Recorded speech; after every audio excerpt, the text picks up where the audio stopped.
కొన్ని విషయాలు ఉంటాయండి. ఎన్నిసార్లు చెప్పుకున్నా, ఎంత చెప్పుకున్నా మళ్ళీ, మళ్ళీ, మళ్ళీ చెప్పుకోవాలి అనిపిస్తూనే ఉంటుంది. ఎలా ఎందుకు కూర్చున్నాను అనేది మీకు తెలుసు. ఎలా కూర్చోవడం వల్ల ఉండే బెనిఫిట్స్ చాలా ఉన్నాయి. అది తర్వాత సంగతి. గతంలో చెప్పాను, మళ్ళీ చెప్పుకుందామండి.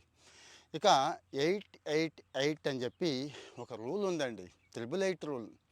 మనకి సంవత్సరంలో మహా అయితే 10-15 రోజులు మినహా మిగిలిన రోజులన్నీ కూడా ప్లానింగ్ లేకుండా గడిపేస్తూ ఉంటామండి. 10-15 రోజులు ఎందుకన్నానంటే, ఆ 10-15 రోజుల్లో అంటే విపరీతమైన వర్క్ టాస్క్ ఉన్నప్పుడు ఓకే, రోజులో 10-16 గంటలు పనిచేయాలి. కానీ రోజుని 3 అంశాల కోసం విడగొట్టుకోగలిగితే యావరేజ్గా, అది అందరికీ కుదరకపోవచ్చు, అది కూడా చెప్తానండి. అందులో ఉండే బెనిఫిట్ అంతా ఇంత కాదండి. ఒక 8 గంటలు పని. పని అంటే పనే, డీప్ వర్క్ అండి. ఇంకా ఏంటి డీప్ వర్క్ అనేది తెలుసుకోవాలనుకుంటే ఒకసారి డీప్ వర్క్ అనే బుక్ ఉంది, ఇంకా చాలా ఉన్నాయి. కామెంట్ చేస్తే నేను కూడా చెప్తాను. అంటే ఫోకస్డ్గా పనిలో పడిపోవడం. సపోజ్ 10 to 5 10 to 6 అనుకుందాం, లేదంటే షిఫ్ట్ అయితే షిఫ్ట్, దాన్ని పెట్టేసుకోండి. తర్వాత ఇంకొక 8 గంటలు ఉంది కదా, ఇది చాలా ఇంపార్టెంట్ అండి.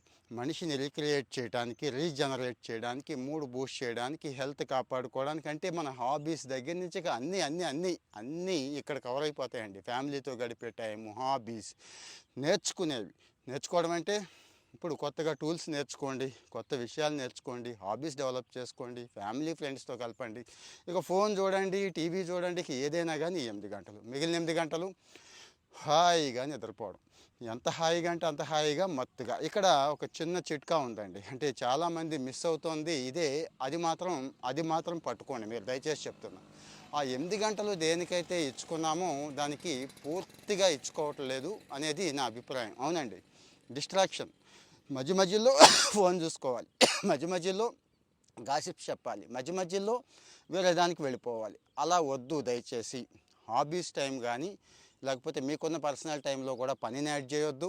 పని టైంలో ఇవి యాడ్ చేయొద్దు. కాస్త కష్టంగానే ఉంటుంది, కానీ అలవాటు చేసుకుంటే మాత్రం అద్భుతంగా ఉంటుంది. నేను చెప్తోంది కాదు, ప్రపంచంలో ఉన్న ఫేమస్ సైకాలజిస్టులు కానీ, మెంటర్స్ కానీ, లైఫ్ కోచ్లు కానీ అందరూ ఇదే చెప్తున్నారు. అయితే అందరికీ కంటిన్యూగా 8 గంటలు ఏమీ దొరకదండి.